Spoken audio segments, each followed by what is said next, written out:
Okay. So we're going to focus on. We'll actually start out. Yeah. We're going to focus on blended learning, which is thankfully what you guys got from that description. We were a little nervous when we wrote the description. Is this really going to make sense with what we really want to talk about? Mm-hmm. So we're going to talk about just that balance between traditional and technology. I'm Megan Beyer. I teach 7th grade honors this year. All my classes are honors, ELA at Van Buren. Yep, and I'm Stacy Gamin, and I teach 7th grade intervention and gen ed. So we've got the spectrum of our students between the two of us. That's our done Google Classroom, which everything is on there so that you can copy it and share it and whatever. So, one thing we wanted to talk about real quick was just exactly what blending learning is and what blended learning is not. We felt like that was important to describe a little bit. Yep. We all have this technology. We are so thankful in Kettering to have all of these opportunities. But like you said, Barb, it's kind of like, okay, what is working, what isn't, and What do we do with it? And then Yeah. we're also going to be talking a lot about teacher clarity, trying to bring some of Hattie into the conversation so we make sure we're using our time effectively with our kids. So what blending learning is not, okay? So one way that we can look at these classrooms that have all this technology is they are tech-rich classrooms. Blended learning is different than obviously just having that technology. So, Sorry. it's okay. Couple of different elements. So blended learning is not students using technology to do the same work at the same pace at the same time in the same location. So this, just because we have that technology element doesn't mean that's blended learning. Technology may enhance the traditional learning, which is great. That's positive, still not necessarily blended learning. Devices are used to support traditional instruction, also great, but still not blended learning. And then utilizing that one-to-one and a variety of technology doesn't necessarily mean you're doing blended learning. Yep. So what it is, Yep. sorry. Here we go. What it is, students learn in part through online, but they also have that element of control and choice. Part of that is differentiation, but also just they are the center of the learning experience.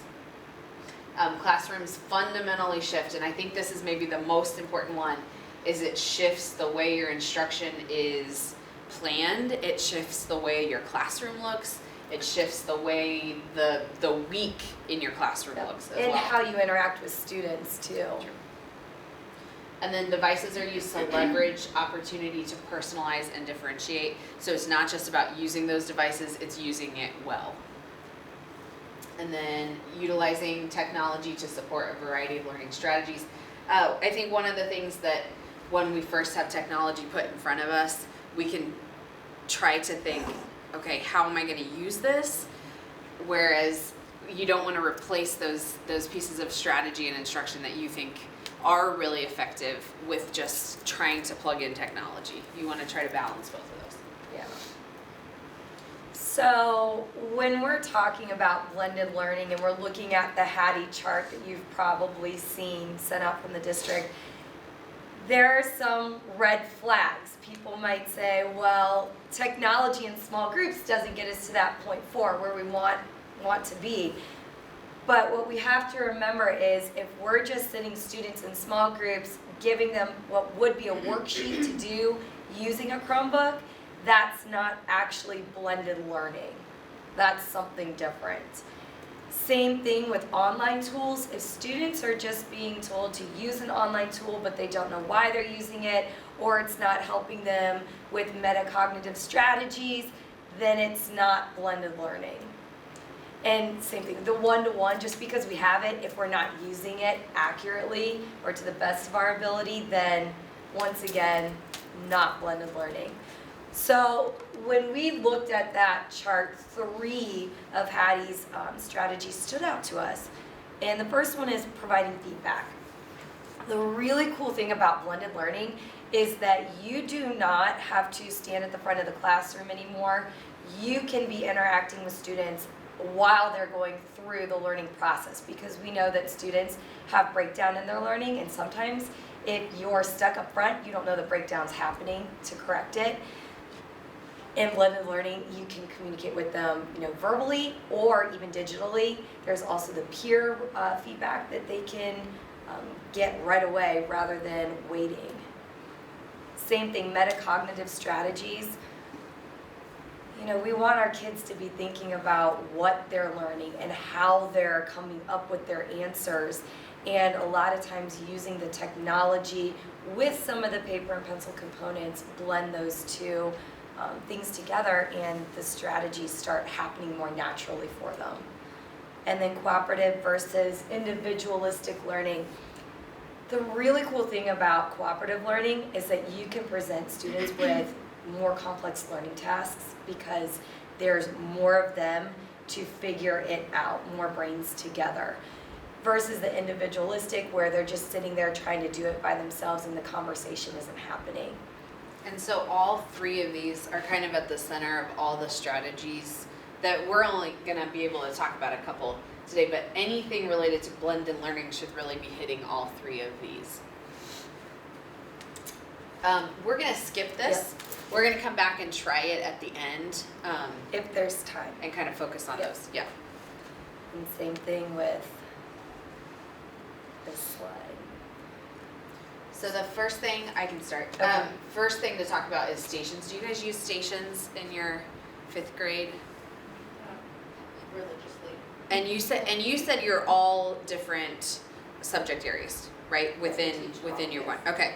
So stations can be a really good way to integrate multiple different subject areas into kind of the same environment. I feel like elementary school, like you guys know, like what do you call first 5 and like I feel like there's all these little things that I don't know the correct name of. Yeah, like things like that where it's daily 5. Is that what I'm thinking of? Okay. Stacey, if you wanna. Yep, go ahead. Okay, so stations is this idea of like 3 to 5 stations, 3 to 7 stations, sorry, that you would set up, and you could potentially use them over the course of a week. Like it might take 10 to 20 minutes per station. If you're gonna keep going, the variety of technology at each station, different strategies, different content, engaging, cooperative. And really, stations are something that Megan and I spend a lot of time on in our classrooms, and the engagement component is huge, even for students that struggle. That was always a concern, and it's been a game changer. For us. Differentiation opportunities obviously are significant. You can plug in any different activities. I mean, truly anything, and just put it in that station format.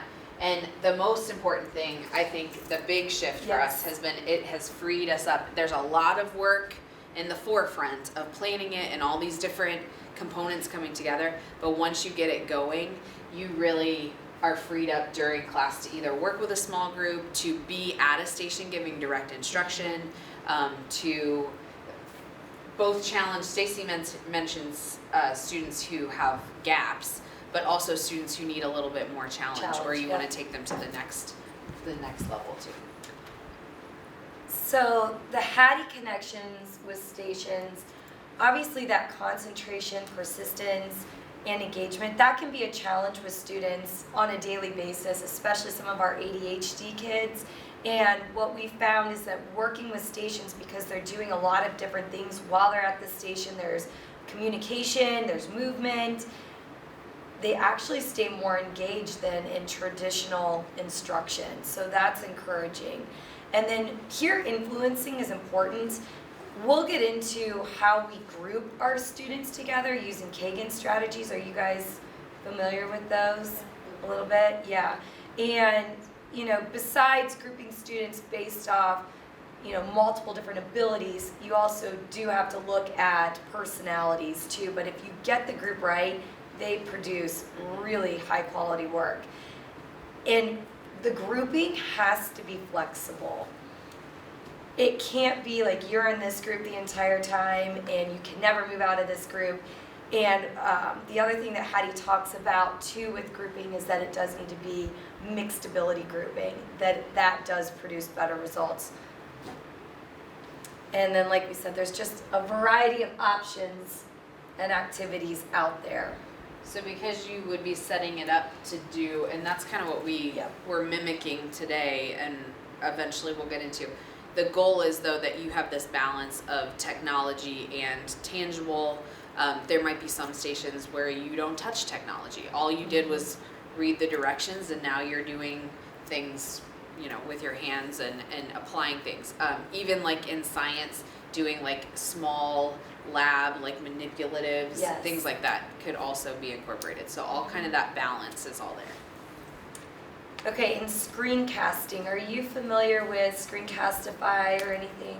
Oh boy, this Apparently item. this is a big deal because the last group, I feel like this is the one they wanted to talk about the Yes, most. and that's why we put you at that station first. This is the one that, like Meg said, they wanted to focus on. I feel like screencasting has changed stations and how I can teach in my classroom. It provides formative assessment for me. It is so easy to use and students love it. A variety of applications, you can use it for so many different ways. Again, very content, it is very engaging. Now when students are working through a collaborative conversation about a text, they're like, hey, can we do a screencastify video of ourselves and then critique our discussion? Yes. Sure you can. They That always is say great. that, They always We have wanna those critique really ourselves. amazing. Yep, so it can be collaborative or it can be done independently. Right now I have my students recording their book talks prior to actually giving their book talk, so it's practice. Obviously differentiation, endless options. The video that you'll be watching at Station 2 is linked to our presentation, so you can always come back to that. And you can, if you Oh want to yeah, flip back to that. we'll show you what a student. Hold on a second. So those directions too, before a student recorded this, I literally just passed along these directions that Lori Kaiser made for us, and they independently Did it. figured it out, got it going, and it was like seamless. Like there was really very little that I had to do to even teach it. So what they were doing in this this screencast that this student did was they were getting ready to jigsaw with other people who had studied different elements of the same text that we were reading. So this group I think is plot and conflict maybe, and they were about to go and do mini presentations to people who were studying like characterization and setting and things like that. So I asked students before they did it to rehearse and do it on here for a couple reasons. One, obviously for them to practice, but then also so that when they were grouped in different groups and all presenting at the same time, I'd have a backup to say, oh, I missed this kid's or half of this kid's, or maybe this kid was really struggling and I want to go back and adjust their grade based on what I see in their independent video. one. Mm-hmm. So if I can turn up the volume here. Okay. I'm gonna press play. So this is Adam talking.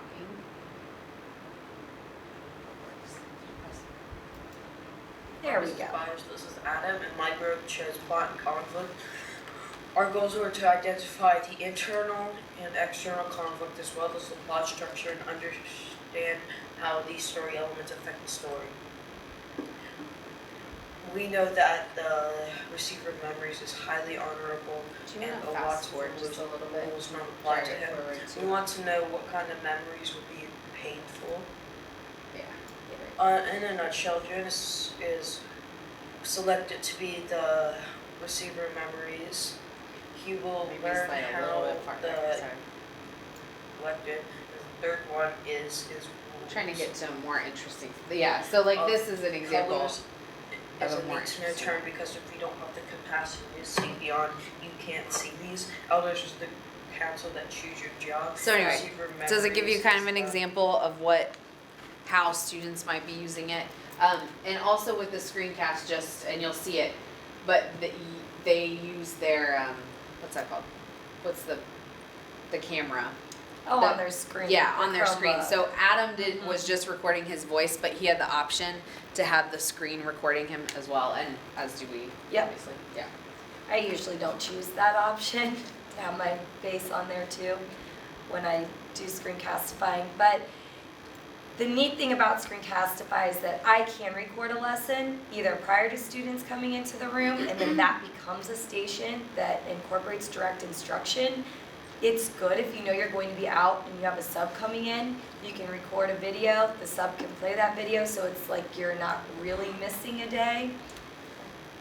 It's good for student-led teaching because they can also record and submit things to you. It's a great self-assessment tool. I recently had my students read their extended writing projects before submitting them, and then they had to go back in and find their mistakes after reading it out loud and hearing them. Some Hattie connections. It is great for students for that rehearsal and memorization. The direct instruction component, even though I am not physically up in front of the classroom directing the instruction, it's still being done using the Screencastify video and through the use of either, you can post it on Google Classroom and then have it go, shown through Mediascape. And they can go back to it, that's the other, Anytime. revisit Yep. that learning. I do that a lot now with writing because students who are absent, they don't know what to do with the writing. And math, we have math teachers that record their entire lessons as they teach it. Yeah. So it's like the student's never really absent. All right, online curriculum, do you guys have that? Okay, So and curriculum that has the online components too. components, okay. So we just, at the middle school English language arts level, we just adopted something called Study Sync, which is great. We're all excited about it. There's a lot of online components. We have some physical, what's that called? Tangibles, yep. As well. But there's so much, and it's like, okay, so how do you do this? How do you do it if you don't want a kid just on their Chromebook The by entire themselves? time, yep. How do you do that? So stations can be a really good way to do that, but also just this idea of blending both of those things together. So obviously balancing those two things. The online curriculums can be reviewable and accessible, and you can do that within stations as well. Structured planning for teachers, so we all have some place that we can go and pull things from, but blending that together with things that we traditionally have done and we know are effective are good too. For the next, No, okay. yeah, you're good. So the other thing we wanted to mention with the online components, obviously we have online curriculum, but you can also use, this was made on like a Google Doc, well this was a Google slide. Yeah, slide. But using things like this for blended learning can be really fantastic because it's a little bit more engaging, it's highly visual, they could use it in stations, they could complete it on their own. It's concept mapping, going back to Hattie. Yeah. Yep. So a variety of assessments, formats, and like Megan was saying, the balance between the two is really important. Did you want to go? You can do over it. Hattie? Okay, so anytime you are integrating prior knowledge into what they're going to be doing, you're doing good things according to Hattie, So this station Oh, yeah. 3, is going to be that prior assessment, bringing in your background knowledge, so you'll get an idea what that looks like. And then comprehensive instructional programs for teachers, that's like what Study Sync is. And one of the things that I know I really like about Study Sync is that I'm no longer having to search for everything. It's right there, and it makes putting these blended learning stations together really easy, which is nice. And then technology in other subject areas is a good thing. Do we want to address this? Sure. Yeah? And you guys said that you were an inclusion classroom, is that right? So one thing with blended learning, I think sometimes we get nervous about students who struggle a little bit more and not being able to address their needs. Yes. And that's why we have that fear of like not doing stations or not doing blended learning. But really we feel like across the board, and we both kind of cover this entire range in our classes, we can use blended learning in all of those different areas. So Yep. It just looks different in the intervention blocks. So instead of having 6 stations going on, we have 3. 2 are teacher-led and 1 is independent. So do you have co-teachers as well, or sometimes? Okay, it depends. But they don't teach. Okay, so that would make a difference in the planning and as to how you would go about structuring your stations, but it really has worked nicely this year for our struggling readers. The tips, let's get back to. We'll come back to Yeah. that, yes. After we try some. Yep. Are you guys up for trying the stations? One or two, at least don't have station to. 2 and No. 3 I think would be the best Yeah. ones for you to look at, because station 2 is about screencastify, and if you have your Chromebook, it'll teach you how to download the app, and you can even play around with it. And prior we to moving promise on. the stations are not like pretend you're a student and, do something with our novel or something. They literally are what we would have included in the slide if we weren't doing Yes. stations. So hopefully So- you get more than just practice at it. One of the things we have in the middle of the table are the numbers. Do you guys do that in elementary? I don't know. It's a Kagan strategy, and how that works is every student is a number based off of their ability. So ones right now in my classroom are my students who struggle the most, and threes right now are my students who are doing really well with the content. And then sitting next to the ones are the 2s and the 4s, and my 2s aren't my lowest, but they're like the lower of the middle, and my 4s aren't the highest, but they're the higher of the middle. So when they're working with shoulder partners, they always have somebody that is more to their level, but then when they're working with the whole group or face partners, that is where that cooperative learning comes into play and can really help the ones that are struggling. And it's also great for differentiation, because when I assign students roles, it's based off of their learning need at each station.